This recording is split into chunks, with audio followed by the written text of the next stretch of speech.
So hello friends, कैसे हैं आप लोग। वेलकम है आपका एक बार फिर से हमारे अपने यूट्यूब चैनल में study corner with Shivang.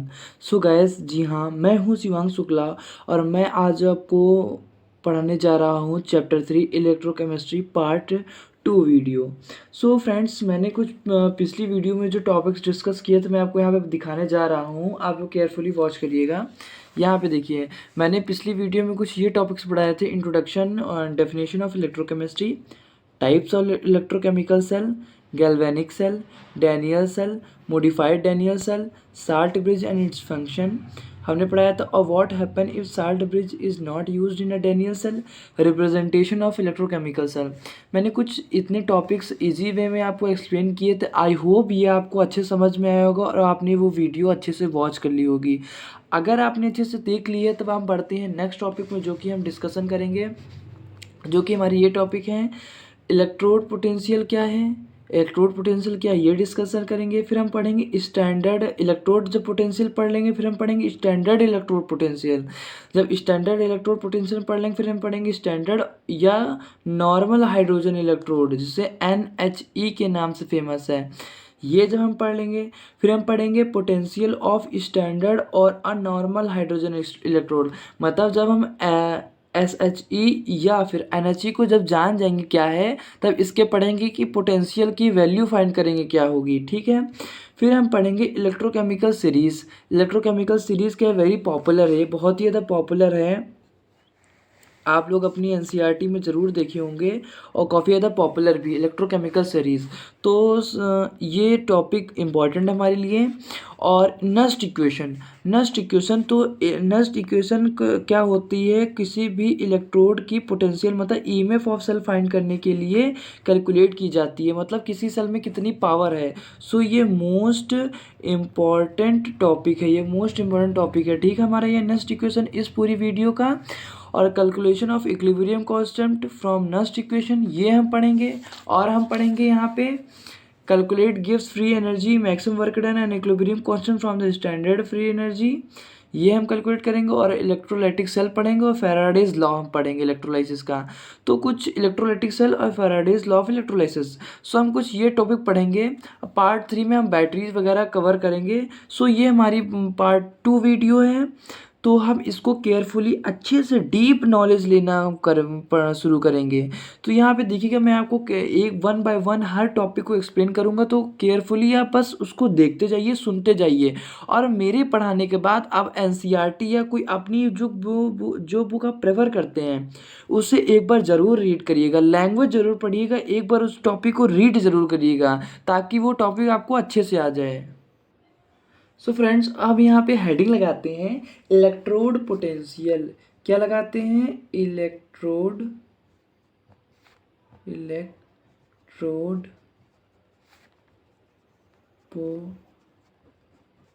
Potential, electrode potential. Electrode potential यहाँ पे हम हेडिंग लगाते हैं और यहाँ पे हम समझने करेंगे इलेक्ट्रोड पोटेंशियल है क्या। आपके लिए में भी नया टॉपिक हो सकता है। सो आपको नया टॉपिक को समझने के लिए काफ़ी आपको कंसंट्रेशन की ज़रूरत होगी, मतलब इसको पूरे ध्यान देके पढ़ने की ज़रूरत है। सो लैंग्वेज मैं पहले यहाँ पे लिखे दे रहा हूँ, फिर आपको समझाने की कोशिश करूँगा कि when a metal rod, when a metal rod is dipped in a solution containing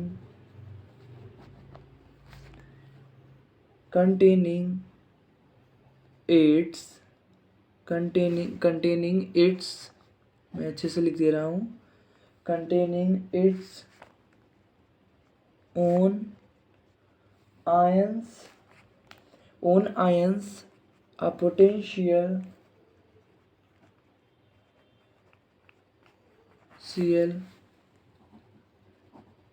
difference is produced between the solution and metal rod, the potential difference developed called electrode potential.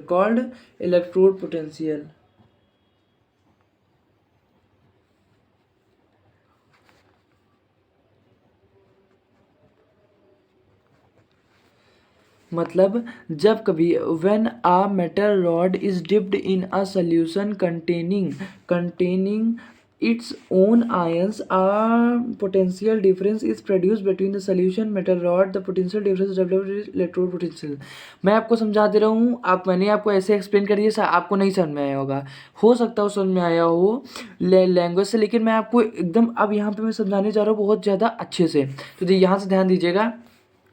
आप लोग डैनियल सल में क्या पढ़ते थे कि आप एक बीकर लेते थे, आप दो बीकर लेते थे, इसको कुछ ऐसा बीकर कुछ ऐसे होते थे। उस बीकर में आप किसको कनेक्ट करते थे? साल्ट ब्रिज को। किसको कनेक्ट करते थे आप लोग? साल्ट ब्रिज को। कुछ ऐसा साल्ट ब्रिज को कनेक्ट किया, ठीक है। फिर आप किसको टिप करते थे? इलेक्ट्रोड को। किसको टिप करते थे? इलेक्ट्रोड को। ये मैं डैनियल सल की बात बता रहा हूँ। और उस इलेक्ट्रोड से मेटालिक वायर को ऐसे अटैच करते थे, ऐसे। उस इलेक्ट्रोड से आप मेटालिक वायर को ऐसे लाते थे,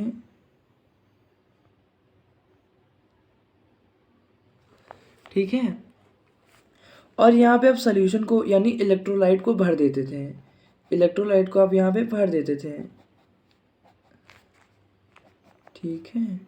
इलेक्ट्रोलाइट को यहाँ पे भर देते थे। अब यहाँ पे आपने इलेक्ट्रोलाइट को भरा, ये हमारा इलेक्ट्रोड है, हमारा ये भी इलेक्ट्रोड है। अब इस इलेक्ट्रोड में जब देखिए यहाँ पे नेगेटिव आयंस रिलीज हुए, ठीक है। यहाँ पे आयंस क्या हुए? ये हमारा एनिड हुआ, ये इलेक्ट्रॉन्स को क्या कर रहा है? लूज कर रहा है। यहाँ पे क्या होता है? जिंक होता था। यहाँ पे क्या होता था? जिंक। ये देखिए जिंक। और यहाँ पे क्या होता था? कॉपर। यहाँ पे कॉपर, यहाँ पे कॉपर, यहाँ पे कॉपर होता था। तो क्या कहता, जिंक जो है इलेक्ट्रॉन ट्रांसफर करता था अपने यहाँ से यहाँ की ओर। इलेक्ट्रॉन ट्रांसफर करता था यहाँ से यहाँ की ओर। तो इलेक्ट्रॉन जब ट्रांसफर करता था, इस इलेक्ट्रोलाइट में कुछ क्या हो जाता था? इस रॉड से और इस इलेक्ट्रोलाइट के बीच में क्या हो जाता है? पोटेंशियल डिफरेंस आ जाता है।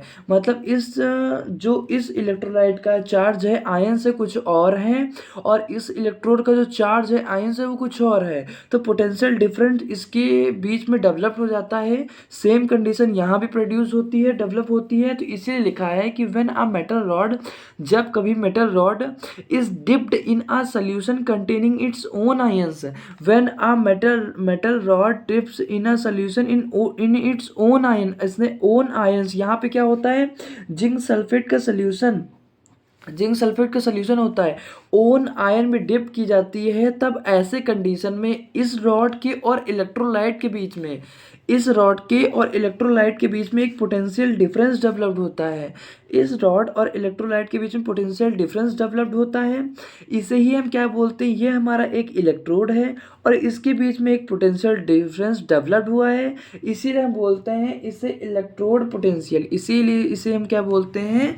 Electrode potential, which is represented by E, जिसे हम किससे रिप्रेजेंट करते हैं? ई से, सिंपल ई से। किससे? सिंपल कैपिटल ई से रिप्रेजेंट करते हैं। अब सेम कंडीशन यहाँ प्रेजेंट होती है। यहाँ पे क्या होता है? Copper sulphate. तो इलेक्ट्रोड और इलेक्ट्रोलाइट के बीच में जो डिफरेंस डेवलप्ड होता है, इस पूरा इलेक्ट्रोड यानी जो ये रॉड है मेटल की, और ये जो इलेक्ट्रोलाइट यानी पानी तरीके का जो सोल्यूशन बना है, इन दोनों के बीच में एक पोटेंशियल डिफरेंस डेवलप्ड होता है, जिसे हम लोग क्या बोलते हैं? ये इलेक्ट्रोड है, इसीलिए बोलते हैं इलेक्ट्रोड पोटेंशियल। इसीलिए क्या बोलते हैं? Electrode potential. मैं यहाँ पे थोड़ा सा एक्स्ट्रा आपको टॉपिक पढ़ाने जा रहा हूँ, जो कि आपकी बेसिक नॉलेज को इन्हेंस करेगा। देखिए, जो हमारा वाटर होता है, मान लीजिए जब पानी ऑटोमेटिक कब बहता है? हाई जहाँ पे लेवल होगा, जहाँ पे high level to low level, water हमारा कब जाएगा? मान लीजिए पानी जब जहाँ पे पानी ऊंचा है तो ऊंचे से नीचे की ओर ही तो पानी जाएगा हमारा। तो जस्ट लाइक ऐसा ही होता है, जो इलेक्ट्रॉन्स फ्लो होते हैं, जो इलेक्ट्रॉन्स फ्लो होते हैं वो कहाँ होते हैं, हाई पोटेंशियल डिफरेंस से। देखिए यहाँ पे क्या होता है, ऊपर नीचे का फर्क आता है। क्या होता है, जहाँ से पानी आ रहा है वो मान लीजिए ऊंची स्थान है, और जहाँ पानी जा रहा है वो नीचा स्थान है, इसीलिए प्लेस है। इसीलिए जो क्या होता है, जो वाटर होता है ऊंचा प्लेस से नीची प्लेस की ओर जाता है। तो ऐसे ही, और इसमें क्या होता है, करंट में क्या होता है, पोटेंशियल डिफरेंस वर्क करता है। यहाँ पे प्लेस वर्क करती है, यहाँ पे क्या होता है, पोटेंशियल डिफरेंस वर्क करता है। जहाँ हाई पोटेंशियल से लो पोटेंशियल की ओर जाता है, ठीक, इलेक्ट्रॉन्स हाई पोटेंशियल से लो पोटेंशियल की ओर जाता है। जस्ट इसके अपोजिट इलेक्ट्रिसिटी प्रोड्यूस होती है। जहाँ इलेक्ट्रॉन्स जाते हैं उसके जस्ट अपोजिट क्या होती है, इलेक्ट्रिसिटी फ्लो होती है। सो यही होता है, इलेक्ट्रॉन्स कैसे फ्लो होते हैं। आप अब देखिए, अगर आपको माइंड में ये भी क्वेश्चन आना चाहिए कि इलेक्ट्रॉन्स क्यों फ्लो होते हैं और कैसे फ्लो होते हैं। Due to potential difference, potential difference होने के कारण से ही इलेक्ट्रॉन्स फ्लो होते हैं। अगर पोटेंशियल डिफरेंस डेवलप ही नहीं होगा तो हमारा क्या होगा, इलेक्ट्रॉन्स फ्लो ही नहीं करेंगे। जब चार्ज ही नहीं फ्लो कर रहे हैं, इलेक्ट्रॉन्स फ्लो ही नहीं कर रहा है, तो इलेक्ट्रिसिटी कैसे प्रोड्यूस होगी। सो आपको यही सोचना चाहिए, जो पोटेंशियल डिफरेंस है ये डेवलप होना हमारे लिए बहुत ज़रूरी है। जब तक कि पोटेंशियल डिफरेंस डेवलप नहीं होगा इलेक्ट्रॉन्स फ्लो नहीं होंगे। जब तक कि पोटेंशियल डिफरेंस डेवलप नहीं होगा इलेक्ट्रॉन्स फ्लो नहीं होंगे। अगर इलेक्ट्रॉन्स फ्लो नहीं होंगे तो इलेक्ट्रिसिटी हमारी जो क्या होगी, इलेक्ट्रिसिटी प्रोड्यूस नहीं होगी। लेकिन हमारा मोटो क्या था, इलेक्ट्रिसिटी प्रोड्यूस करना। कैसे, ड्यू टू केमिकल रिएक्शन, मतलब केमिकल मेथड से। अब यहाँ पे इलेक्ट्रोलाइट्स के मेथड से हम क्या प्रोड्यूस कर रहे हैं, इलेक्ट्रिसिटी। यहाँ पे गैल्वेनोमीटर अटैच्ड होगा तो यहाँ पे क्या प्रोड्यूस कर रहे हैं, इलेक्ट्रिसिटी। तो हमारा मेन मोटो क्या है, इलेक्ट्रिसिटी प्रोड्यूस करना। और जो इलेक्ट्रिसिटी कैसे प्रोड्यूस होगी, जब चार्ज फ्लो होंगे। और चार्ज कब फ्लो होंगे, जब इलेक्ट्रोड और इलेक्ट्रोलाइट के बीच में क्या डेवलप होगा, potential difference. So I hope friends अब आप समझ गए होंगे कि पोटेंशियल डिफरेंस डेवलप होना कितना ज़रूरी है। अगर कहीं पे पोटेंशियल डिफरेंस डेवलप ही नहीं होगा तो हमारा इलेक्ट्रॉन्स फ्लो नहीं होंगे। तो कभी कभी आप जाते हैं बल्ब लेने या स्विच लेने या कभी कोई वायर लेने, तो आप पूछते हैं ये कितने वोल्ट का है, ये कितने वोल्ट का है, कितने वोल्ट का है। मान लीजिए 220 वोल्ट का है अगर, तो इसका मतलब है कि ये 220 वोल्ट तक पोटेंशियल डिफरेंस डेवलप कर सकता है। जितना ज़्यादा पोटेंशियल डिफरेंस होगा उतने ही इलेक्ट्रिसिटी को कंज्यूम करने की क्षमता ज़्यादा होगी। इसीलिए आप फिजिक्स में पढ़ते होंगे हर जगह कि दो इलेक्ट्रॉन्स के बीच में या दो चार्जेस के बीच में इतना पोटेंशियल डिफरेंस डेवलप हुआ है। तो जनरली ज़्यादा फिजिक्स का टॉपिक है, तो मैं यहाँ पे डीपली एक्सप्लेन नहीं कर रहा हूँ, मैं आपको हिंट यहाँ पे दे दिया हूँ। वैसे कोई हमारे टॉपिक से इंक्लूडेड नहीं है, मैंने आपको बेसिक नॉलेज इन्हेंस करने के लिए टॉपिक पढ़ाया है फ्रेंड्स। तो इसको ध्यान से समझिएगा, आई होप इसको समझ में आया होगा। तो अब आपको फ्रेंड्स ये तो समझ में आ ही गया होगा कि इलेक्ट्रोड पोटेंशियल क्या है। इलेक्ट्रोड पोटेंशियल क्या है, मतलब जब इलेक्ट्रोड और जब ये रॉड और इलेक्ट्रोलाइट के बीच में जो पोटेंशियल डिफरेंस डेवलप होता है उसे हम लोग क्या बोलते हैं, इलेक्ट्रोड पोटेंशियल। सो फ्रेंड्स, अगर आपके प्री बोर्ड्स में कहीं भी आपसे टेस्ट सीरीज में अगर आ गया, अब आपसे पूछ ले लैंग्वेज में या कहीं भी कि इलेक्ट्रोड पोटेंशियल क्या होता, तो आई होप मेरे फ्रेंड्स कि आप इसे बना के ज़रूर लिख सकेंगे कि जो the potential difference developed between the electrode and the electrolyte, this is known as the electrode potential. उसे हम क्या बोलते हैं, इलेक्ट्रोड पोटेंशियल। सो अब हमने पढ़ लिया इलेक्ट्रोड पोटेंशियल। इलेक्ट्रोड पोटेंशियल को हम समझ गए क्या होता। अब हम पढ़ेंगे standard electrode potential. So friends, हम यहाँ पे हेडिंग लगाते हैं स्टैंडर्ड इलेक्ट्रोड पोटेंशियल। तो ध्यान दीजिएगा आप लोग, यहाँ पे हम हेडिंग लगाते हैं standard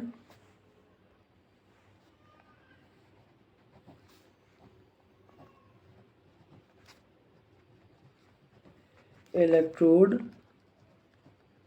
potential.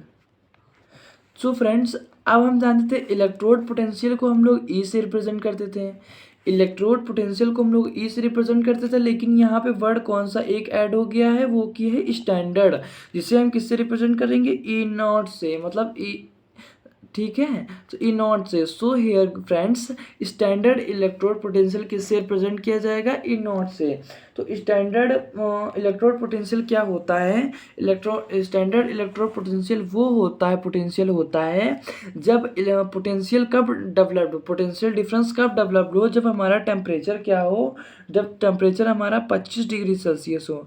Temperature 25 degree Celsius हो, प्रेशर हमारा 1 एटीएम हो, और कंसंट्रेशन हमारी 1 मोलर हो। कंसंट्रेशन हमारी क्या हो? 1 मोलर हो।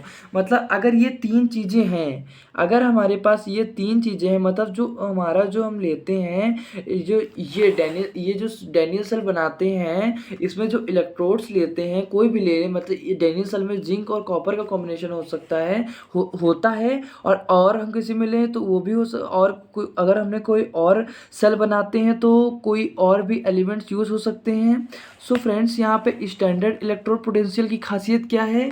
स्टैंडर्ड इलेक्ट्रोड पोटेंशियल की खासियत ये है कि टेम्परेचर 25 डिग्री सेल्सियस होगा, प्रेशर 1 एटीएम होगा, और कंसंट्रेशन 1 मोलर होगी। ऐसे ही टेम्परेचर 25 डिग्री सेल्सियस होगा।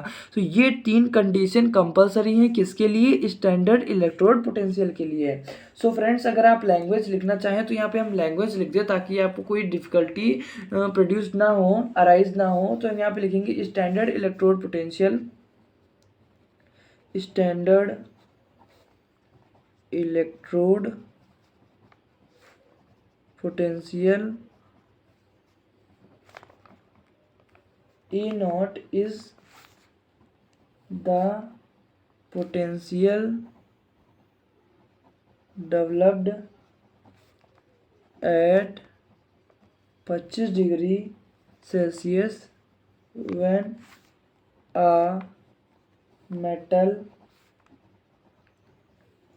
placed in its salt solution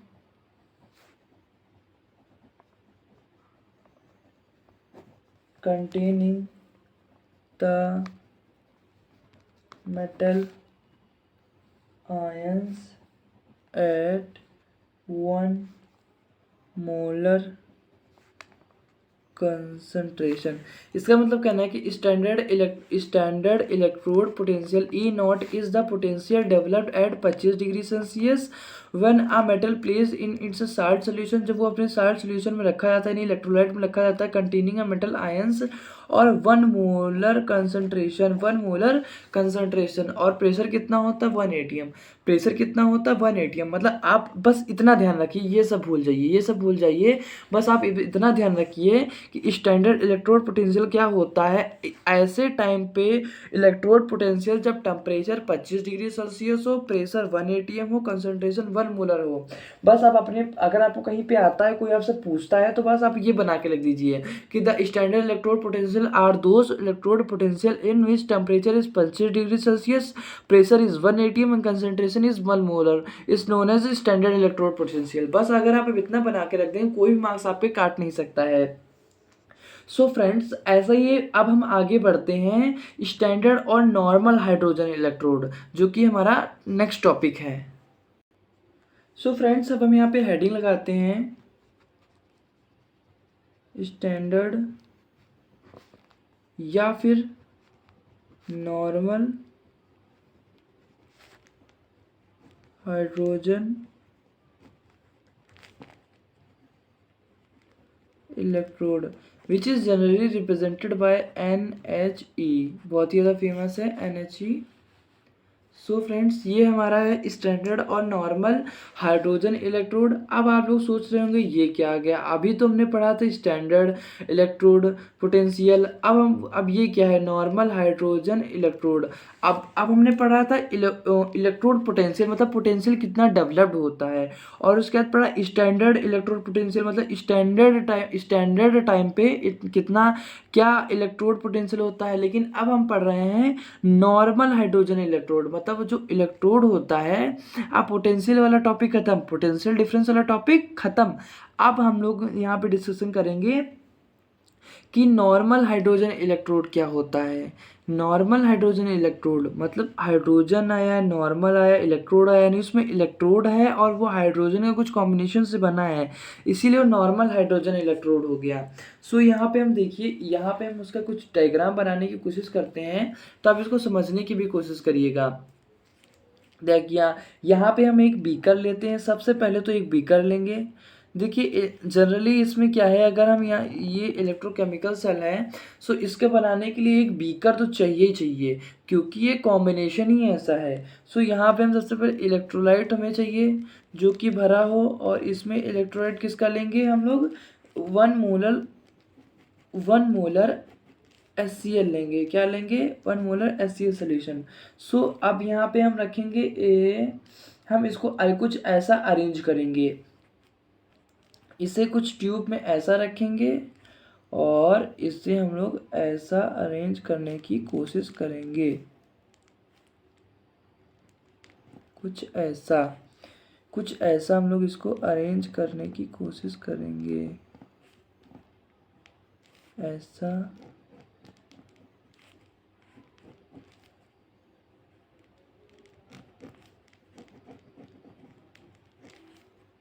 ऐसा हम लोग इसको अरेंज करेंगे। यहाँ से हाइड्रोजन गैस को हम डालेंगे और ये हमारी प्लेटिनम की रॉड हुई, और इसको हम लोग ऐसे रखेंगे, ऐसे।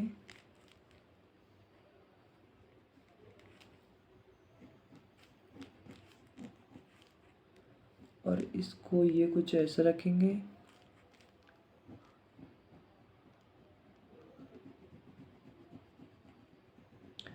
सो इसको डायग्राम हम फ्रेंड्स, इसको हम डायग्राम कंप्लीट करके आपको मैं अच्छे से यहाँ पे दिखाता हूँ। ये जनरली ये यहाँ पे ये होता है, ये इलेक्ट्रोड होता है, ये 1 मोलर एक्वस HCl सोल्यूशन है, और ये प्लेटिनम है हमारी, और यहाँ से हमारी गैस जाएगी। मैं डायग्राम कंप्लीट करके आपको दिखाता हूँ ताकि ये वीडियो काफ़ी लंबी ना बने। सो फ्रेंड्स, इसमें क्या होता है, इसको हमें बनाने के लिए एक स्टैंडर्ड हाइड्रोजन इलेक्ट्रोड बनाने के लिए हमें एक सोल्यूशन चाहिए जिसमें 1 मोलर एक्वस सोल्यूशन हो, किसका मतलब एक 1 मोलर सोल्यूशन होना चाहिए HCl जो कि हाइड्रोक्लोरिक एसिड का। पहले तो सोल्यूशन चाहिए acid which concentration of H+ ions in 1 molar, जो इसकी H+ आयन की कंसनट्रेशन होनी चाहिए 1 मोलर होनी चाहिए। हमें एक प्लेट चाहिए प्लेटिनम मेटल की, जो कि कोटेड हो, किससे कोटेड हो, platinum black is dipped in acid solution.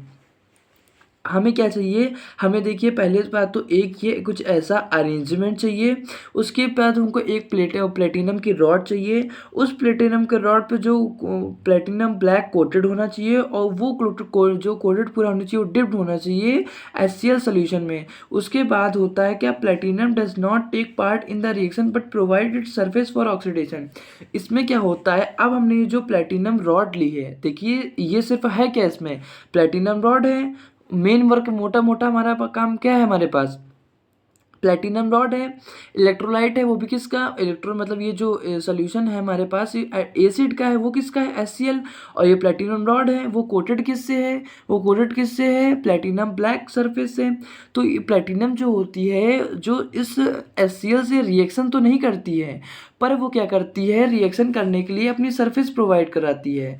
मतलब इसमें ये जो प्लेटिनम है रिएक्शन तो नहीं करती है, लेकिन अब रिएक्शन करने के लिए अपनी सरफेस को प्रोवाइड कराती है। तो platinum does not take part in the reaction but provide surface for the oxidation और रिडक्शन।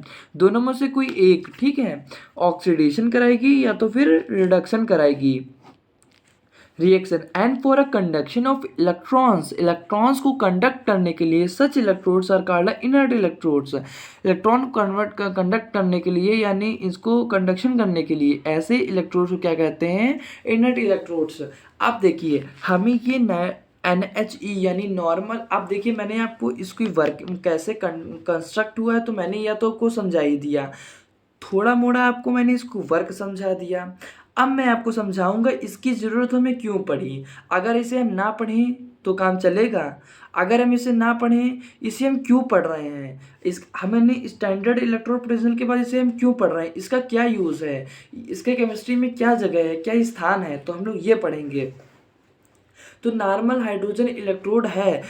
हम जो इसमें लेते थे यहाँ पे, हम जो सबसे पहले हम लोग क्या लेते थे यहाँ पे, डैनियल सेल बनाने में हम लोग 2 बीकर लेते थे और उसमें इलेक्ट्रोड को डिप कर देते थे, इलेक्ट्रोड को डिप कर देते थे और उसी को हम लोग 60 ब्रिज से अटैच कर देते थे। उसी को हम लोग किससे अटैच करते थे, 60 ब्रिज से अटैच कर देते थे। मान लीजिए कुछ इसका अरेंजमेंट ऐसा है, 60 ब्रिज से अटैच कर देते थे और यही एक मेटालिक वायर लगा देते थे और यहीं उठ के ये देखिए कुछ ऐसा अरेंजमेंट होता था। तो इस टाइम क्या होता था कि हमें जो इन दोनों के बीच में पोटेंशियल डिफरेंस एक डेवलप होता था, ठीक है, इन दोनों के बीच में पोटेंशियल डिफरेंस डेवलप होता था। तो हमें अब ये नहीं पता चल पाता था कि जो इसकी इलेक्ट्रोड पोटेंशियल की वैल्यू इस हर एक, अब इस हाफ सेल की और इस हाफ सेल की वो जो स्टैंडर्ड यानी स्टैंडर्ड वैल्यू या पोटेंशियल डिफरेंस जो डेवलप हुआ है हर इंडिविजुअल सेल का क्या है नहीं बता सकते हैं। इन दोनों के कॉम्बिनेशन से इस सेल का पोटेंशियल क्या है और इस सेल का पोटेंशियल क्या है हम नहीं एक्सप्लेन कर सकते हैं। सो अगर हमको इसका पता करना है तो इसको पकड़ के हमें इसके साथ अरेंज करेंगे, इसको पकड़ के हम इसके साथ अरेंज करेंगे, किसके साथ, नॉर्मल हाइड्रोजन इलेक्ट्रोड के साथ। जो इसका इलेक्ट्रोड पोटेंशियल होता है, जो हाइड्रोजन इलेक्ट्रोड पोटेंशियल इसका जो होता है, इस हमारे ये जो है नॉर्मल हाइड्रोजन इलेक्ट्रोड, इसका जो इलेक्ट्रोड पोटेंशियल यानी ईएमएफ होता है सेल का, ईएमएफ सेल का कितना होता है, 0 होता है। ये कितना होता है, 0 होता है।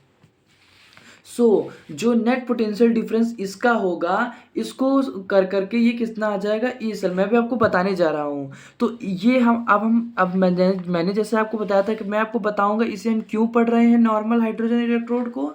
तो इसलिए हम पढ़ रहे हैं नॉर्मल हाइड्रोजन यानी NHE को हम लोग इसलिए पढ़ रहे हैं ताकि हम हर एक इंडिविजुअल सेल, इसको छोड़ करके ये जो अरेंजमेंट हमारा है, इसको छोड़ करके हर कोई जो इलेक्ट्रोड पोटेंशियल है इसको इस हाफ सेल का हम लोग क्या फाइंड कर सकें, इलेक्ट्रोड पोटेंशियल फाइंड कर सकें या स्टैंडर्ड इलेक्ट्रोड पोटेंशियल फाइंड कर सकें।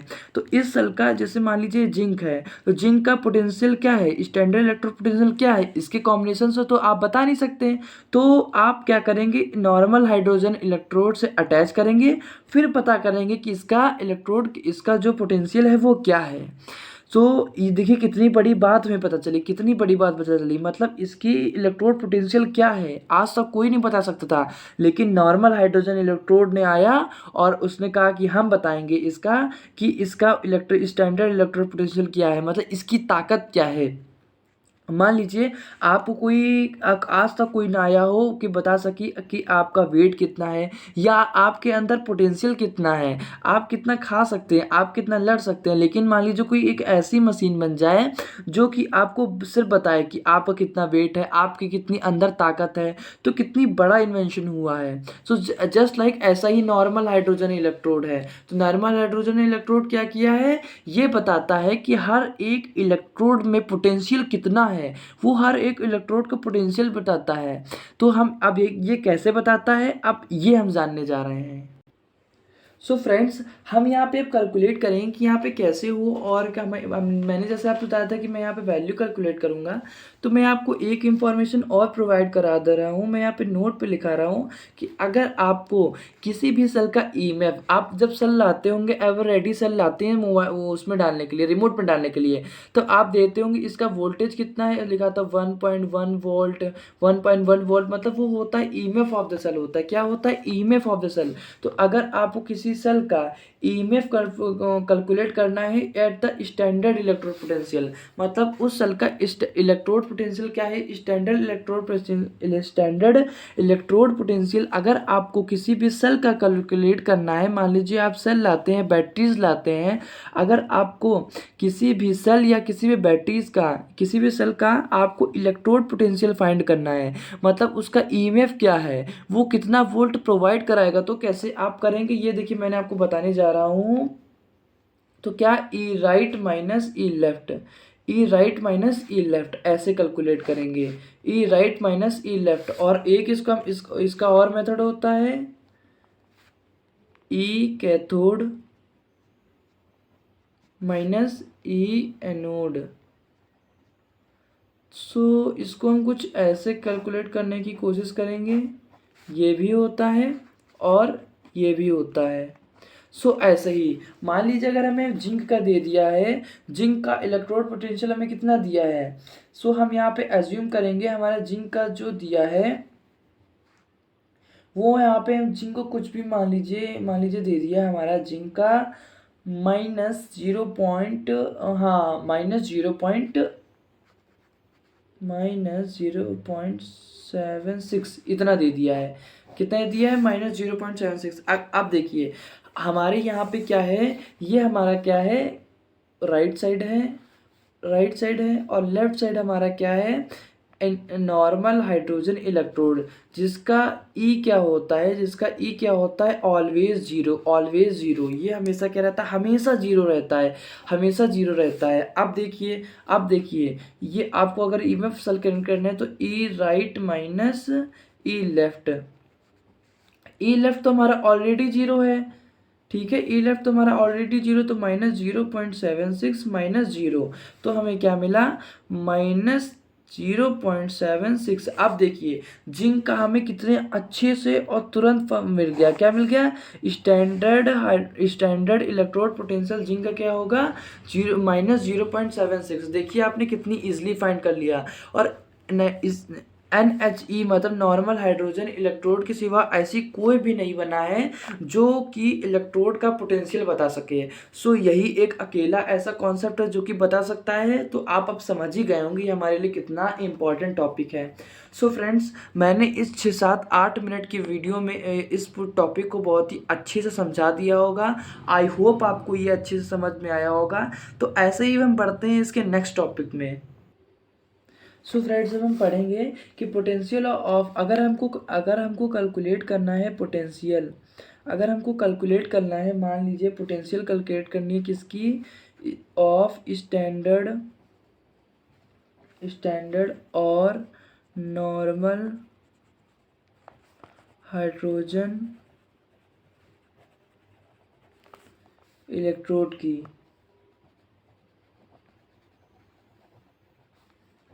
SHE या फिर NHE। तो कैसे कैलकुलेट करेंगे मैं आपको बता दे रहा हूँ कि इसको कैसे कैलकुलेट करेंगे। फिलहाल अगर हमको EMF फाइंड करना है नॉन स्टैंडर्ड इलेक्ट्रोड का, तो हम नेक्स्ट इक्वेशन का मेथड करेंगे, वो मैं आपको आगे एक्सप्लेन करूँगा। सो कैसे? E इज इक्वल्स टू ये मैंने आपको बताया था कि E नॉट मतलब स्टैंडर्ड इलेक्ट्रोड कैसे कैलकुलेट करेंगे, मैंने आपको बताया था -0.0592 और लॉग प्रेशर ऑफ हाइड्रोजन जो इसमें डाली जाती है, मैं वो अभी आपको बताऊंगा, और concentration of H+Ion2 power 2। So friends, इसे ऐसे कैलकुलेट करेंगे।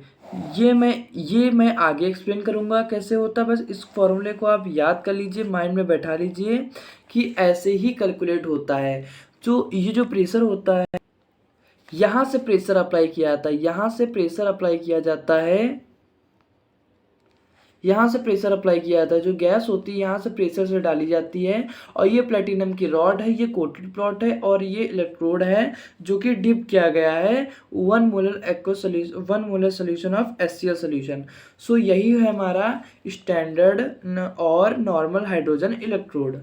सो फ्रेंड्स, एक बात और आप लोग नोटिस करके आप लिख लीजिए, नोट करके लिख लीजिए कि आप लोग सोच रहे होंगे अगर कोई हम डिफरेंट इलेक्ट्रोड अटैच करते हैं नॉर्मल हाइड्रोजन इलेक्ट्रोड के साथ, तो नॉर्मल हाइड्रोजन इलेक्ट्रोड तो ऑलवेज जीरो होता है।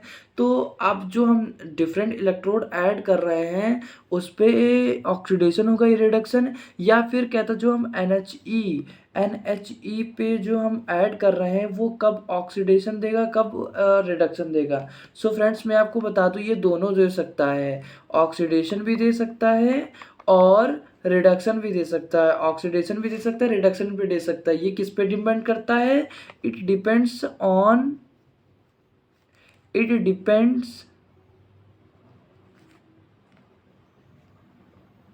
Only different electrodes. So friends, I hope मैंने आपको ये इंफॉर्मेशन प्रोवाइड कराई, वो आपके लिए बहुत ही ज़्यादा इंपॉर्टेंट होगी। अब हम ऐसे ही बढ़ते हैं नेक्स्ट टॉपिक में, जो कि है इलेक्ट्रोकेमिकल सीरीज। अब देखिए इलेक्ट्रोकेमिकल सीरीज में क्या दिया है। अब हम इसी के NHE के मेथड से हर डिफरेंट एलिमेंट का देखिए, हर डिफरेंट जो एलिमेंट है या तो फिर ऑक्सीडाइज होगा या तो फिर रेड्यूस होगा, ठीक है। वो रेड्यूस होकर क्या करेगा, ऑक्सीडेशन, और ऑक्सीडाइज होकर क्या करेगा, रिडक्शन। सो फ्रेंड्स, आपको ये थोड़ा टॉपिक कंफ्यूजिंग लग रहा होगा, लेकिन बहुत ज़्यादा इंपॉर्टेंट है। तो इसी नॉर्मल हाइड्रोजन इलेक्ट्रोड की मेथड से हर एलिमेंट का जो रेड्यूस हो रहा है या जो ऑक्सीडाइज हो रहा है, उसकी मेथड से उसकी पोटेंशियल एनर्जी यानी स्टैंडर्ड इलेक्ट्रोड पोटेंशियल फाइंड करेंगे, और जिसका ज़्यादा होगा कम से कम के अकॉर्डिंग यानी decreasing order to increasing order arrange करेंगे, डिक्रीज टू इंक्रीज ऑर्डर में अरेंज करेंगे, और फिर उसकी पोटेंशियल वैल्यू लिखेंगे। यही होती है इलेक्ट्रोकेमिकल सीरीज। हम NHE के मेथड से हर डिफरेंट एलिमेंट्स का, हर डिफरेंट इलेक्ट्रोड का पोटेंशियल फाइंड करके उसको सीरीज वाइज लिखते हैं, उसे ही बोलते हैं इलेक्ट्रोकेमिकल सीरीज। उसे क्या बोलते हैं, इलेक्ट्रोकेमिकल सीरीज। तो हम इसको सीरीज में लिखते हैं। जब हमें इसे सीरीज में लिखते हैं तो हम यही पाते हैं कि जिसकी सबसे ज़्यादा कम वैल्यू होगी, जिसकी सबसे ज़्यादा कम वैल्यू होगी, तो मैं आपको भी देखिए यहाँ पे अच्छे से एक्सप्लेन कर रहा हूँ यहाँ पे आपको इसकी इलेक्ट्रोकेमिकल सीरीज को दिखा करके। सो फ्रेंड्स, हम यहाँ पे हेडिंग लगाते हैं, जो कि हमारा टॉपिक है electrochemical series. Electrochemical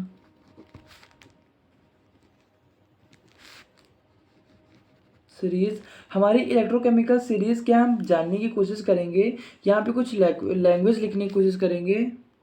so friend, इसको हम दो लाइन की लैंग्वेज में अगर लिखना चाहें तो कैसे लिखेंगे, एलिमेंट्स विच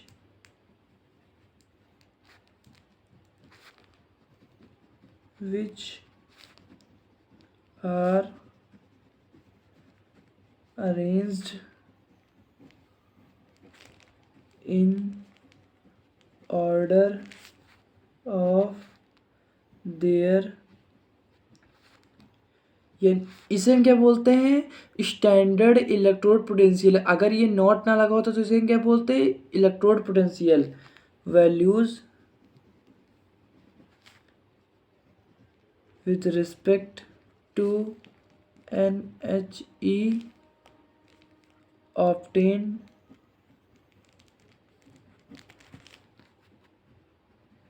called electrochemical series, electrochemical series या फिर ECS, ये हम बोलते हैं इसे। मतलब एलिमेंट्स मैंने आपको बताया ही था कि NHE यानी नॉर्मल हाइड्रोजन इलेक्ट्रोड से हम कंपेयर करके उसका EMF निकालते हैं, जो कि जो ये हम इलेक्ट्रोड अटैच करते हैं उसकी जस्ट इक्वल EMF हमें देता है, उसकी जस्ट हमें इलेक्ट्रोड पोटेंशियल इक्वल देता है, मतलब उसी की एग्जैक्ट वैल्यू देता है। तो उसी को हम उसी ऑर्डर में अरेंज करते हैं, मतलब कम से ज़्यादा के ऑर्डर में अरेंज करते हैं, उसे हम क्या बोलते हैं, इलेक्ट्रोकेमिकल सीरीज। अब ये देखिए, जो यहाँ पे हमें जहाँ पे ऑक्सीडेशन होगा, जिस पे ऑक्सीडेशन होता है वो हमें क्या वैल्यू देता है, वो हमें देता है, जिससे ऑक्सीडेशन होता है वो हमें नेगेटिव वैल्यू देता है, और जिस पे रिडक्शन होता है, जो रेड्यूस होता है, इस पे रिडक्शन होता है, वो हमें क्या वैल्यू देता है, पॉजिटिव। यानी एनोड होता है और कैथोड होता है। जस्ट लाइक जिंक, जहाँ पे ऑक्सीडेशन होता है सो ये क्या होगा, जिंक। ऑक्सीडेशन होता है तो ये एनोड होता है, और कॉपर क्या होता है, रिडक्शन होता है, सो देयर इज पॉजिटिव। सो ऐसे ही हम इसे जान सकते हैं। अब हम इसको इलेक्ट्रोकेमिकल सीरीज में NCERT में आपको दिखा। सो फ्रेंड्स देखिए, यहाँ पे सबसे पहले मैंने टेबल में क्या लिखा है कि standard electrode potential at 298 calorie, मतलब 298 कैलोरी का मतलब क्या है, 25 डिग्री सेल्सियस। मैंने आपको बताया था कि जो टेम्परेचर होता है 25 डिग्री सेल्सियस रहेगा, इस टाइम पे प्रेशर 1 atm रहेगा और कंसंट्रेशन 1 मोलर रहेगी। So ions are present in aqueous species and H2O liquids gases solid so by gas. खैर ये छोड़िए, ये पढ़िए आप। रिएक्शन यानी ऑक्सीडाइज्ड फ्रॉम, मतलब ऑक्सीडाइज कैसे होंगे जब इलेक्ट्रॉन लूज करेंगे, देखिए plus electron and reduce from this. So friends ये क्या है हमारा, इस टाइम आप देख सकते हैं यहाँ पे लिखा है कि जब हम ऊपर की ओर जा रहे हैं, ऊपर की ओर जब हम ऊपर की ओर जा रहे हैं तो increasing strength of oxidizing agent है। यहाँ पे क्या हो रहा है, जो ये स्ट्रेंथ है ये ऑक्सीडाइज सबसे होंगे, ये सबसे ज़्यादा ऑक्सीडाइज होंगे। और यहाँ पे क्या होगा, जब नीचे की ओर हम लोग जा रहे हैं, नीचे की ओर हम लोग जब जा रहे हैं तो यहाँ पे क्या हो रहा है, आप देख सकते हैं आप लोग, यहाँ पे हम जब नीचे की ओर जा रहे हैं, इंक्रीजिंग स्ट्रेंथ ऑफ रेड्यूसिंग, मतलब जब नीचे की ओर है तो रेड्यूस हो रहे हैं, ऊपर की जा रहे हैं तो ऑक्सीडाइज हो रहे हैं। तो यहाँ फ्लोरीन क्या है, यहाँ पे फ्लोरीन हाईली क्या है, ऑक्सीडाइजिंग एजेंट है। यहाँ पे हाईली क्या है, ऑक्सीडाइजिंग एजेंट है। तो फ्लोरीन यहाँ पे क्या है, हाईली ऑक्सीडाइजिंग एजेंट है। तो आप इजिली यहाँ पे देख सकते हैं,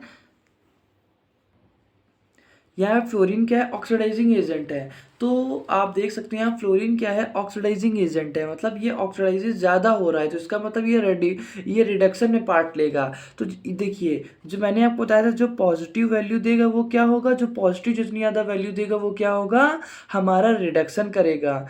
और जितनी नेगेटिव वैल्यू देगा, जस्ट लाइक दिस,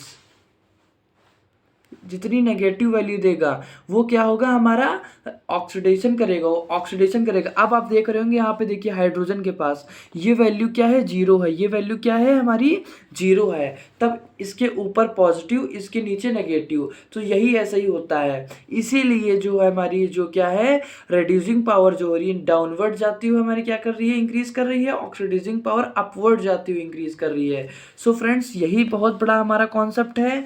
ये हमारी वैल्यूज क्या बताती हैं, ऑक्सीडेशन वैल्यू और रिडक्शन वैल्यू को बताती हैं, और कौन कितना बढ़िया रिड्यूस हो सकता है और कौन कितना रिड्यूस होकर के अच्छा रिड्यूसिंग एजेंट बन सकता है, या कौन कितना ऑक्सीडाइज होकर ऑक्सीडाइजिंग एजेंट बन सकता है। तो हमारे यही हम इलेक्ट्रोकेमिकल सीरीज में जानते हैं। और ये इलेक्ट्रोकेमिकल सीरीज की वैल्यू कहाँ आई, किससे आई और क्यों आई, ये किससे आई, हमारी नॉर्मल हाइड्रोजन इलेक्ट्रोड के कनेक्ट करके और उससे कंपैरिजन करके ये वैल्यूज़ आई हैं। तो आई होप फ्रेंड्स अब आप NHE की वैल्यू समझ गए होंगे कि ये पढ़ना हमारे लिए कितना ज़्यादा इम्पॉर्टेंट है। अगर आपको ये समझ में नहीं आया, बिल्कुल भी समझ नहीं आया, बिल्कुल भी पल्ले नहीं पड़ा आपको, तो कमेंट बॉक्स में कमेंट करके बताइए, या फिर NCERT उठा के खुद पढ़ने की कोशिश करिए। आपको मैं 100% गारंटी दे रहा हूँ कि आपको ये इलेक्ट्रोकेमिस्ट्री की जो टॉपिक है, इलेक्ट्रोकेमिस्ट्रीज 100% समझ में आ जाएगा।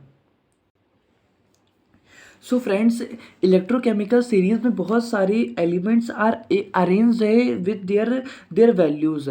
देखिए आपने जब देखा होगा इलेक्ट्रोकेमिस्ट्री में, इलेक्ट्रोकेमिकल सीरीज में से आपने उठाया होगा तो सबसे पहले पॉजिटिव वैल्यूज़ मिली होंगी, पॉजिटिव वैल्यूज़ मिलेंगी, आफ्टर टाइम हाइड्रोजन का 0 आया होगा, फिर नेगेटिव वैल्यूज़ मिलेंगी, फिर नेगेटिव वैल्यूज़ मिली होंगी। तो आपने इस इलेक्ट्रोकेमिकल सीरीज से क्या सीखा, आपने ये सीखा कि जब आप डाउनवर्ड की ओर, मतलब जब आप डाउनवर्ड की ओर जा रहे हैं तब ऑक्सीडाइजिंग एजेंट क्या हो रहा है, इंक्रीज कर रहा है, मतलब उसकी वैल्यू अच्छे ऑक्सीडाइजिंग स्ट्रेंथ उनकी इंक्रीज कर रही है। लेकिन जब आप साथ ही साथ जब डाउनवर्ड आ रहे हो तब रिड्यूसिंग एजेंट इंक्रीज कर रहा हो, रिड्यूसिंग एजेंट की स्ट्रेंथ इंक्रीज कर रही हो। रिड्यूसिंग एजेंट मतलब रिड्यूसिंग एजेंट जहाँ पे रिड्यूसिंग एजेंट मतलब जहाँ पे कोई एलिमेंट्स रिड्यूस होता है, मतलब रिड्यूस का मतलब रिड्यूस क्या होता है, उसे हम क्या बोलते हैं, ऑक्सीडेशन, उसे हम क्या बोलते हैं, ऑक्सीडेशन। मतलब रिड्यूस मतलब रिड्यूस इलेक्ट्रॉन्स को लूज कर रहा है, रिड्यूस एजेंट का मतलब है जो एजेंट है हमारा वो रिड्यूस कर रहा है क्या, इलेक्ट्रॉन्स, और जो इलेक्ट्रॉन्स को लूज करता है उसे हम क्या बोलते हैं, ऑक्सीडेशन प्रोसेस, उसे क्या बोलते हैं हम, ऑक्सीडेशन प्रोसेस। मतलब जब डाउनवर्ड के जा रहे हैं तो नीचे ऑक्सीडेशन प्रोसेस हो रहा है, नीचे क्या हो रहा है, ऑक्सीडेशन प्रोसेस। फिर से ध्यान से सुनिएगा, मैं फिर से बताने जा रहा हूँ कि रेड्यूसिंग एजेंट कौन से होते हैं। रेड्यूसिंग एजेंट मतलब जो एजेंट रेड्यूस कैसे होंगे, वो रेड्यूस कैसे होंगे जब इलेक्ट्रॉन को छोड़ देंगे, इलेक्ट्रॉन को रिड्यूस कर देंगे। जो एजेंट रेड्यूसिंग होते हैं, जहाँ पे रेड्यूसिंग एजेंट का वर्क होता है, वो हाँ क्या प्रोसेस कहलाता है, ऑक्सीडेशन। मतलब लॉस, मैंने आपको पढ़ाया था एक लियो टॉपिक, मतलब शॉर्ट फॉर्म मेंटोस मेथड बताया था कि loss of electron is called oxidation. जहाँ पे इलेक्ट्रॉन का लॉस हो वो प्रोसेस क्या कहलाता है, ऑक्सीडेशन। तो जहाँ पे रेड्यूसिंग एजेंट रेड्यूस हो रहे हो वहाँ प्रोसेस क्या होता है, ऑक्सीडेशन। और जहाँ पे क्या हो रहा है, ऑक्सीडाइज हो रहे हो, जहाँ पे एलिमेंट्स क्या हो रहे हैं, ऑक्सीडाइज हो रहे हो, मतलब जो एलिमेंट्स क्या कैसा वर्क करें ऑक्सीडाइजिंग एजेंट का, उन्हें क्या बोलते हैं, रिडक्शन। वहाँ पे क्या होता है, रिडक्शन। तो ये कॉन्सेप्ट ध्यान रखिएगा। तो जो रिडक्शन होते हैं वो जनरली किस में होता है, कैथोड, और उनकी वैल्यूज़ क्या होती हैं, पॉजिटिव। उनकी वैल्यू क्या होती है, पॉजिटिव। लेकिन जो हमारा ऑक्सीडेशन होता है उनकी वैल्यू क्या होती है, नेगेटिव। उनकी वैल्यू क्या होती है, नेगेटिव। इसीलिए डाउनवर्ड जाते हुए रेड्यूसिंग एजेंट की पावर इंक्रीज कर रही है, यानी ऑक्सीडाइजिंग पावर इंक्रीज कर रही है। और इसीलिए ऊपर जाते हुए ऑक्सीडाइजिंग एजेंट इंक्रीज कर रहे हैं, मतलब रिड्यूसिंग एजेंट इंक्रीज कर रहे हैं। तो यही इलेक्ट्रोकेमिकल सीरीज की छोटा और सबसे डिफिकल्ट टॉपिक है। अगर आप समझ लेते हो तो आपके लिए तो इजी है, लेकिन अगर आप अभी तक नहीं समझे तो आपके लिए अब भी ये डिफिकल्ट है। तो इसको अगर आपको समझ नहीं है तो वीडियो को पीछे करके समझ सकते हैं। सो आई होप मैंने आपको इस टॉपिक को अच्छे से समझाया है। तो हम पढ़ते हैं नेक्स्ट टॉपिक, जो कि हमारा है नेक्स्ट इक्वेशन। अब हम नेक्स्ट इक्वेशन पढ़ेंगे।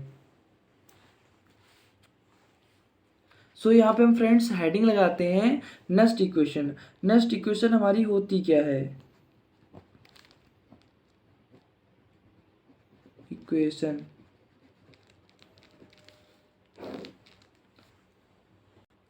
सो फ्रेंड्स, अगर आपको ईएमएफ ऑफ सेल निकालना था एट स्टैंडर्ड इलेक्ट्रोड, मतलब टेम्परेचर कितना हो 298 केल्विन या फिर 25 डिग्री सेल्सियस, और प्रेशर कितना हो 1 atm या 1 बार, ठीक है, और कंसंट्रेशन कितना हो, कंसंट्रेशन 1 मोलर हो, कितना हो 1 मोलर हो। ऐसी कंडीशन पे इलेक्ट्रोड पोटेंशियल तो निकालना बहुत आसान है, इलेक्ट्रोड पोटेंशियल निकालना बहुत आसान है। कितना है, ई को ऐसे निकालो, ईएमएफ ऑफ सेल, और ई राइट माइनस ई लेफ्ट कर दीजिए, और आपका ये देखिए तुरंत निकल आया ईएमएफ ऑफ द सेल। लेकिन जब ये सारी कंडीशन ना हो, जब ये सारी कंडीशन ना हो, ऐसा कुछ भी ना हो, तब आप ईएमएफ ऑफ सेल निकालना हो, तब आपको ईएमएफ ऑफ सेल निकालना हो। आप कैसे निकालेंगे, तब आपको ईएमएफ ऑफ सेल निकालना हो। मान लो टेम्परेचर कुछ और है, प्रेशर कुछ और लग रहा है, कंसंट्रेशन कुछ और है, तब अगर आपको ऐसी कंडीशन पे आपको ईएमएफ ऑफ सेल, उस सेल का ईएमएफ निकालना, तो आप कैसे निकालेंगे। सो जनरली इसका फॉर्मूला होता है E0 माइनस 2.303 RT। नेक्स्ट एक साइंटिस्ट थे, उन्होंने ये फॉर्मूला दिया था। देखिए कितना बेनिफिट है। अगर ये कंडीशन अगर मान लीजिए अगर ये साइंटिस्ट ना आए होते हैं तो हम क्या पढ़ रहे होते हैं, सिर्फ और सिर्फ स्टैंडर्ड इलेक्ट्रोड पोटेंशियल। मतलब अगर टेम्परेचर इतना होगा, प्रेशर इतना होगा, सी इतना, कंसंट्रेशन इतना होगा, तभी हम बता सकेंगे। अगर इनमें से किसी एक को चेंज किया जाए तब हम सेल का ईएमएफ नहीं बता सकते हैं। लेकिन आज नेक्स्ट साइंटिस्ट ने हमें ये इक्वेशन दी, इसकी वजह से हम एबल हैं किसी भी इलेक्ट्रोड का किसी भी कंडीशन पे, कैसे भी टाइम पे उसकी पोटेंशियल बताने के लिए, उसका ईएमएफ सेल बताने के लिए। तो आप देखिए कितना इंटरेस्टिंग टॉपिक है। तो यहाँ पे प्रोडक्ट की कंसंट्रेशन, और यहाँ पे किसकी, रिएक्टेंट की कंसंट्रेशन।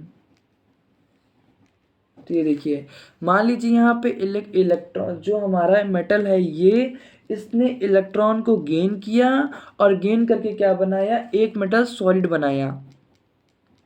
तो ये पूरी रिएक्शन हुई, ये मान लीजिए पूरी सेल की पूरी क्या है, रेडॉक्स रिएक्शन है। ये पूरी सेल की क्या रिएक्शन है, रेडॉक्स रिएक्शन है, ठीक है, रेडॉक्स रिएक्शन है। तो इस टाइम गाइस फ्रेंड्स, तो आपको ईएमएफ ऑफ सेल निकालना, तो आप कैसे निकालेंगे, आप ऐसे निकालेंगे, कुछ ऐसे निकालेंगे, ये कुछ ऐसे निकालेंगे। सो फ्रेंड्स, अब मैं आपको बताऊंगा ये आप तो जान ही गए हैं, स्टैंडर्ड इलेक्ट्रोड पोटेंशियल है। मैं बताऊंगा आर क्या है, टी क्या है, एन क्या है, एफ क्या है, और मैंने आपको बताया दिया प्रोडक्ट की कंसंट्रेशन अपॉन रिएक्टेंट कंसंट्रेशन। तो मैं आपको बताने जा रहा हूँ एक बार फिर से, जैसे मैंने पिछली वाले में मैंने लिखी थी एक रिएक्शन एन प्लस और वो एन इलेक्ट्रॉन्स लेकर के एक प्योरली सॉलिड बनाता है, प्योरली सॉलिड बनाता है। तो इस टाइम पे जो हमारी जो ई सेल थी कितनी गिवन थी, ई ऑफ सेल -2.303 और अपॉन एन एफ और आर टी और लॉग हमारा कितना प्रोडक्ट अपॉन रिएक्टेंट की कंसंट्रेशन। तो फ्रेंड्स यहाँ पे ई हमारा सेल क्या है, हमारा ई सेल हमने जो आपको बताया था कि जो ई ऑफ सेल है हमारा क्या है, स्टैंडर्ड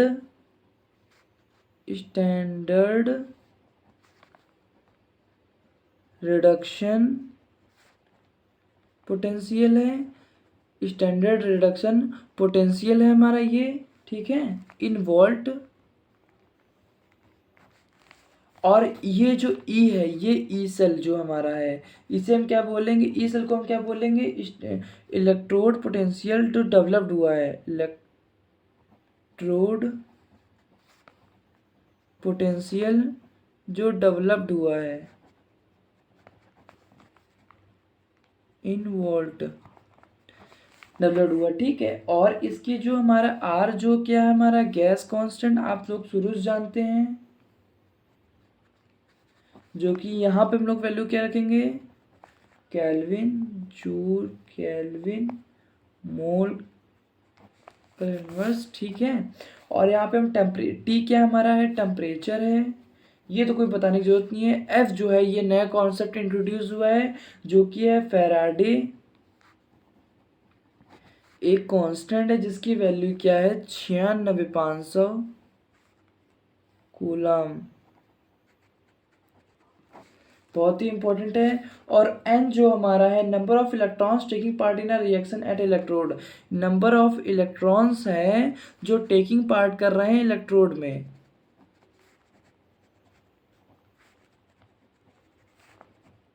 इलेक्ट्रोड। तो आप इसको कुछ ऐसा अरेंज कर सकते हैं, ठीक है। तो आप इसको कुछ ऐसा, मैंने आपको ये बता दिया कि हर, देखिए मैंने बता दिया है कि एन क्या है और एफ क्या है, आर क्या है, टी क्या है, जबकि ये बहुत ही मोस्ट इम्पॉर्टेंट हमारा क्या है, फॉर्मूला है, मोस्ट इम्पॉर्टेंट हमारा फॉर्मूला है। अगर टी मैंने आपको बताया, टेम्परेचर कितना बताया था मैंने आपको, टेम्परेचर आपको बताया था इन केल्विन जो कि है 200। अब इसको अगर हम कुछ ऐसा रखें, ये केल्विन, ठीक है, केल्विन टेम्परेचर ये रख दें, और फैराडे की वैल्यू हम कुछ ये रख दें, और नंबर ऑफ इलेक्ट्रॉन्स जो हैं जो पार्टिसिपेट करेंगे वो तो हम अभी की वैल्यू में पता नहीं है, तो एन ही लिखा रहने देंगे। एन की वैल्यू हमें, एफ की वैल्यू पता है, टी की वैल्यू पता है, आर की वैल्यू पता है, तो इनको इन तीनों की वैल्यू रख करके देखिए हमें कोई नया एक्सप्रेशन क्या मिलता है। सो फ्रेंड्स अगर हम इसको वैल्यू पुट करेंगे और देखना चाहेंगे तो हमें क्या मिलेगा,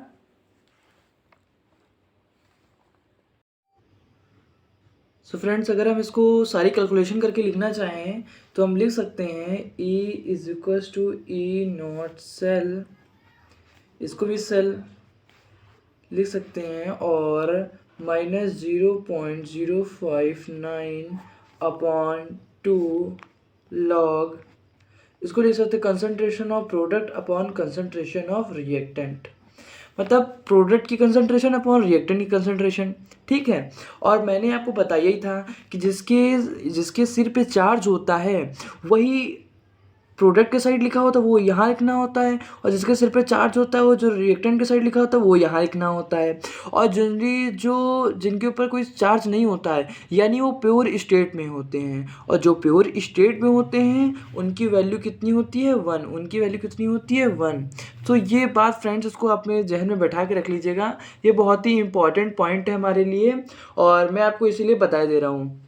जैसे हमने यहाँ पे क्या किया कि m किया और plus m n number of electron इसने लूज़ किए, n नंबर ऑफ इलेक्ट्रॉन इसने लूज़ किए, तब इसने n नंबर ऑफ इलेक्ट्रॉन मतलब n पॉजिटिव कैरेक्टर डेवलप किया। अब इसने यहाँ पे देखिए ये इसको गेन करेगा, ये इसको गेन करेगा, तो ये सारे लूज़ कर देगा, कैंसिल आउट हो जाएगा। सो ये अपने देखिए प्योर फॉर्म में आ गया। अब प्रोडक्ट किस में है, प्रोडक्ट किस में है, प्योर फॉर्म में, तो उसकी वैल्यू क्या हो जाएगी 1। रिएक्टेंट किस में है, इस फॉर्म में है, तो इसको डायरेक्ट ऐसे ही लिख देंगे। तो इसको लिख सकते हैं E cell is equals to E of standard reduction potential minus 0.059 upon 2। तो इसको लिख सकते हैं हम log concentration 1 upon concentration N plus. So इसको हम ऐसे लिख सकते हैं।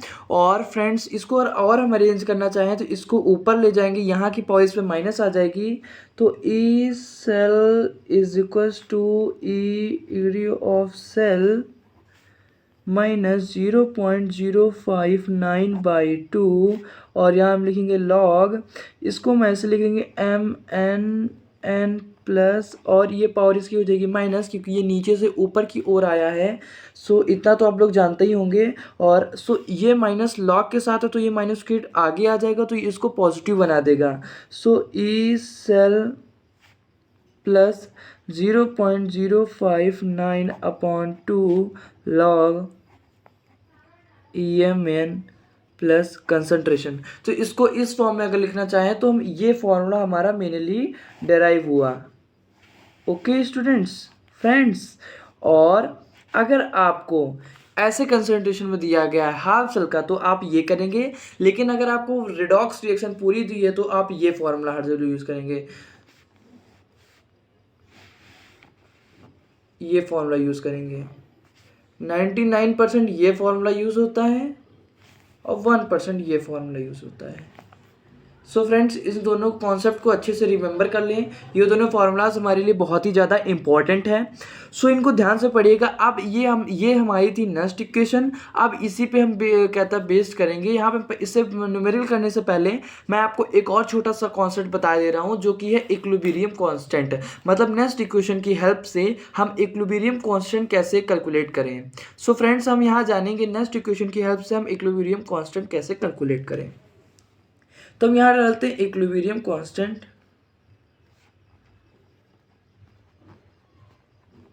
Equilibrium constant which is represented bye Kc। आपने क्लास 11 में पढ़ाई होगा इक्विलिब्रियम, तो इस वैसे ही टर्म इंट्रोड्यूस हुआ है which is known as the Kc, which is known for stand for equilibrium constant, जिसे हम इक्विलिब्रियम कांस्टेंट के रिप्रेजेंट करते हैं।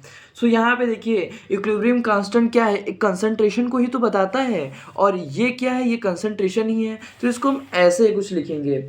और इक्विलिब्रियम कब अचीव होता है, मान लीजिए A + B बना और इक्विलिब्रियम में ये हो गया C + D, ये साथ इक्विलिब्रियम हो गया। तो ये कंडीशन हमारे साथ इक्विलिब्रियम में कब होगी, ये आपको ध्यान लगाना है।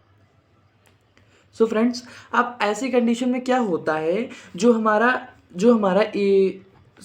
जो EMF ऑफ सेल होता है नॉन स्टैंडर्ड कंडीशन पे, मतलब ये जो सेल होता है ये सेल, इसकी वैल्यू क्या हो जाती है, इस टाइम E ऑफ सेल की वैल्यू क्या हो जाती है, 0 हो जाती है। क्या हो जाती है, 0 हो जाती है। और हम क्या लिखते हैं, इसको हम क्या लिखते हैं, कंसंट्रेशन ही तो होता है। सो इसीलिए इसको हम क्या लिखेंगे, ये तो हमारा 0 हो गया। इस फॉर्मूले के इसके हेल्प से तो हम लोग निकाल रहे हैं, हम लोग नेक्स्ट इक्वेशन की हेल्प से तो ही निकाल रहे हैं इक्विलिब्रियम कांस्टेंट कैलकुलेट करना। सो ये टर्म हमारा 0 हो गया। और स्टैंडर्ड रिडक्शन पोटेंशियल हमारा विच इज नोन एज ये इसको हम ऐसे लिखेंगे प्लस 0.059/2। और ये जो कंसंट्रेशन हमारी होती थी, इसको हम लोग ऐसे लिखते थे प्रोडक्ट अपॉन रिएक्टेंट। तो अब इसको हम क्या लिख सकते हैं, ये पूरा कंसंट्रेशन का टर्म है। सो इसको हम लोग क्या लिख सकते हैं, इसको हम लोग किस कांस्टेंट से रिप्रेजेंट करेंगे, किससे रिप्रेजेंट करेंगे, constant which is known as Kc। So friends, अब इसको हम कांस्टेंट से रिप्रेजेंट करेंगे, तो इसी चीज को हम बिल्कुल जस्ट ऐसे लिख सकते हैं, इसको उठा के यहाँ लाएंगे तो ये माइनस माइनस कैंसिल, इससे पॉजिटिव हो जाएगा। तो ई स्टैंडर्ड रिडक्शन पोटेंशियल के इक्वल हो जाएगा 0.059/2 log Kc। तो अगर आपको अब ऐसे ही कैलकुलेट करना होगा कि आपको इक्विलिब्रियम कांस्टेंट कैलकुलेट करिए, तो आपको इक्विलिब्रियम कांस्टेंट कैलकुलेट करने के लिए इसकी वैल्यू दी रहेगी और बस आपको ये कैलकुलेट करना है। सो लॉग्स को सॉल्व करना तो आई होप अच्छे से आप जानते ही होंगे। अगर आपको इसके न्यूमेरिकल चाहिए तो मुझे कमेंट बॉक्स में कमेंट करिए, मैं इसके न्यूमेरिकल प्रोवाइड कराऊंगा, जो बहुत ही ज़्यादा इंपॉर्टेंट टॉपिक्स हैं और बोर्ड्स में सबसे ज़्यादा पूछे जाते हैं टॉपिक्स, जैसे नेक्स्ट इक्वेशन हो गया, तो मैं उसके न्यूमेरिकल आपको सबसे पहले कराऊंगा ताकि आपको कहीं डाउट अराइज ना हो और पूरा कॉन्सेप्ट मैं आपको डीपली एक्सप्लेन करूंगा।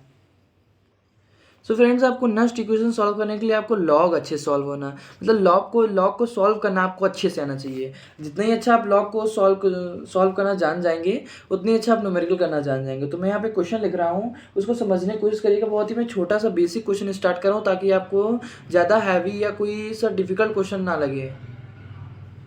सो मैं यहाँ पे कर रहा हूँ, लिख रहा हूँ क्वेश्चन, रीड करने की कोशिश करिएगा। If the molar concentration of silver यानी Ag+ इज, इसकी कंसंट्रेशन कितनी गई है, दी गई है 2 मोलर। और इस अब कह रहा है कि कैलकुलेट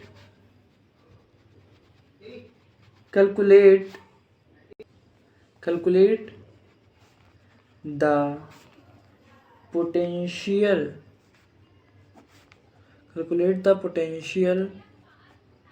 ऑफ द इलेक्ट्रोड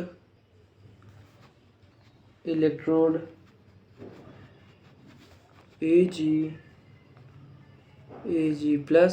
अब देखिए यहाँ पे आके Ag+ कर रहा है, इसका मतलब क्या रहा है, इलेक्ट्रॉन लूज कर रहा है, और जो इलेक्ट्रॉन लूज करता है उसे हम क्या बोलते हैं, वहाँ क्या हो रहा है, ऑक्सीडेशन। तो एट कितने टेम्परेचर कितना है, 25 डिग्री सेल्सियस। गिवन दैट, ऐसा गिवन है कि जो स्टैंडर्ड रिडक्शन पोटेंशियल है फॉर Ag+ से Ag, मतलब गेन ऑफ इलेक्ट्रॉन, यहाँ क्या हो रहा है, रिडक्शन हो रहा है, कितना है, 0.8 वोल्ट। आप न्यूमेरिकल चाहे फिजिक्स में सॉल्व करिए चाहे केमिस्ट्री में सॉल्व करिए, पहले आपको क्या देखना है, सबसे पहले आपको क्या देखना है, चाहे आप फिजिक्स में सॉल्व करिए चाहे केमिस्ट्री में सॉल्व करिए, सबसे पहले लिखिए गिवन।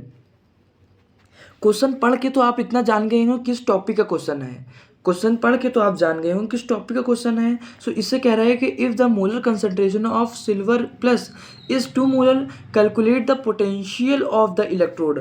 पोटेंशियल ऑफ इलेक्ट्रोड कैसे कैलकुलेट करने की मैंने आपको बताया था, किसकी हेल्प से, नेक्स्ट इक्वेशन की हेल्प से आप इलेक्ट्रोड की पोटेंशियल फाइंड कर सकते हैं इन नॉन स्टैंडर्ड कंडीशन।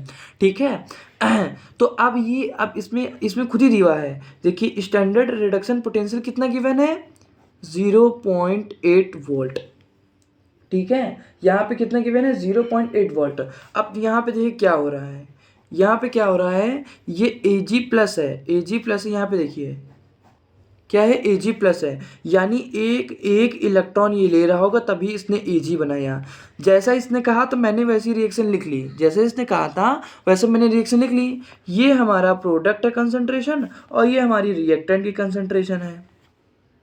ठीक है, हमने जैसा मैंने पहले एक्सप्लेन किया था वैसे लिख लिया। मैंने कहा था गिवन सबसे पहले लिखिए, तो गिवन क्या है, E0 आपको गिवन है, क्या गिवन है, E0 which is a standard, इसे हम बोलते हैं स्टैंडर्ड रिडक्शन पोटेंशियल, SRP बोलते हैं इसे।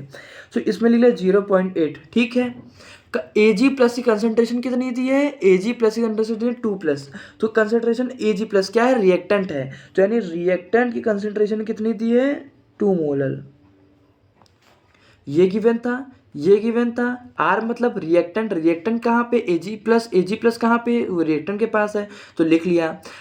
अब देखिए कंसंट्रेशन ऑफ Ag मतलब प्रोडक्ट, और मैंने बताया था जिसके सिर पे कोई चार्ज ना हो यानी वो प्योर फॉर्म में, उसका क्या होता है, 1। इतना आपने निकाल लिया।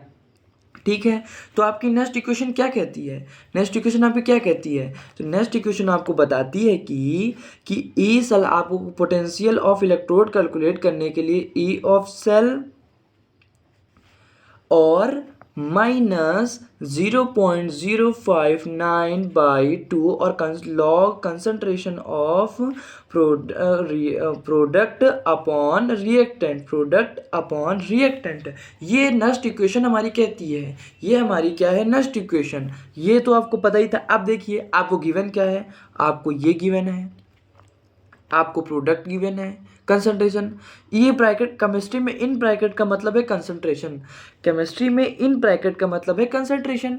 ये गिवन है, बचा क्या, ये तो सब कांस्टेंट वैल्यूज है, बस इसको सॉल्व करना है, इसे हमें कैलकुलेट करना है। सो फ्रेंड्स, इससे हम यहाँ वैल्यू लिखेंगे 0.8 माइनस 0.059/2 और लॉग हम लिखेंगे P क्या है, 1 कंसंट्रेशन और R क्या है, 2 कंसंट्रेशन। सो फ्रेंड्स, जैसे मैंने आपको पिछली वाली कंडीशन बताया था कि 1% वाला क्वेश्चन, वो ये 1% वाला है। सो माइनस 0.059/2 और ये उठ के आया लॉग कंसंट्रेशन 2 टर्म -1। अब ये माइनस उठ के यहाँ आएगा। So friends, E is equal to 0.8 plus 0.059/2 log 2। So log 2 की वैल्यू आप जानते हैं 0.3 समथिंग होती है। सो इसको आप और फर्दर क्लास सॉल्व कर सकते हैं कि 0. इसको आप 8 करके और इसको आप लिख सकते हैं 0.06 लिख सकते हैं आप इसे, या फिर आप इसे 30 लिख सकते हैं, नियर अबाउट लिख सकते हैं इसे 3, और फिर इसको आप कैलकुलेट कर सकते हैं 0.03 समथिंग से। तो आप इसको जब अच्छे से सॉल्व करेंगे तो आपकी वैल्यू आ जाएगी 0.818 वोल्ट। सो फ्रेंड्स, मैंने यहाँ पे ये नियर अबाउट वैल्यू लिखी है, एग्जैक्ट वैल्यू लिखी नहीं है, तो डोंट बी कंफ्यूज यार, ओके। सो फ्रेंड्स, अब ये हमने ऐसे छोटा सा न्यूमेरिकल किया ताकि आपके माइंड और खुले और नेक्स्ट इक्वेशन के बारे में और जाने आप। तो सबसे पहले आप कोई भी न्यूमेरिकल करेंगे, मैं फिर से अपनी बात को दोहराए दे रहा हूँ कि आप चाहे फिजिक्स में करिए, चाहे न्यूमेरिकल में, चाहे आप केमिस्ट्री में करिए, सबसे पहले ये सर्च करिए कि हमारा ये जो क्वेश्चन पूछ रहा है वो कहाँ से पूछ रहा है, कौन सा टॉपिक है। अगर जो टॉपिक है तो उसमें फॉर्मूला कौन सा यूज़ होता है, अच्छा ये फॉर्मूला यूज़ होता है, ठीक है। हमें गिवन क्या है, गिवन ये टॉपिक्स है, और हमें पूछ क्या रहा है, हमें पूछ रहा है ई ऑफ द सेल यानी इलेक्ट्रोड पोटेंशियल पूछ रहा है, ये पूछ रहा है, ये टॉपिक्स गिवन है, और ये टॉपिक्स हम ये हमें चीज़ें रिक्वायर्ड हैं। तो अगर हम ऐसे वैल्यू पुट कर देंगे तो ये हमें इजीली निकल आएगा।